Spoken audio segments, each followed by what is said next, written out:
शनिवारी मध्यरात्री पुण्याच्या कल्याणी नगरमध्ये एक भीषण अपघात घडला। एका आलिशान पोर्शे कारनं दुचाकीला जोरदार धडक दिली। या धडकेत तरुणीचा जागीच मृत्यू झाला, तर तरुणाचा उपचारादरम्यान मृत्यू झाला।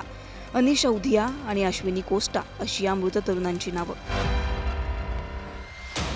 अपघातातील आरोपी अल्पवयीन असल्यामुळे त्याला जामीन जरी मिळाला असला तरी त्याच्या वडिलांना अटक करण्यात आली आहे।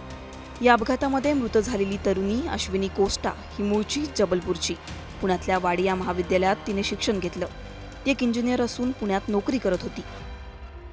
जानेवारी 2024 मध्ये अश्विनीनं आपला वाढदिवस कुटुंबासोबत साजरा केला। त्यावेळचा तिचा हा व्हिडिओ समोर आलाय।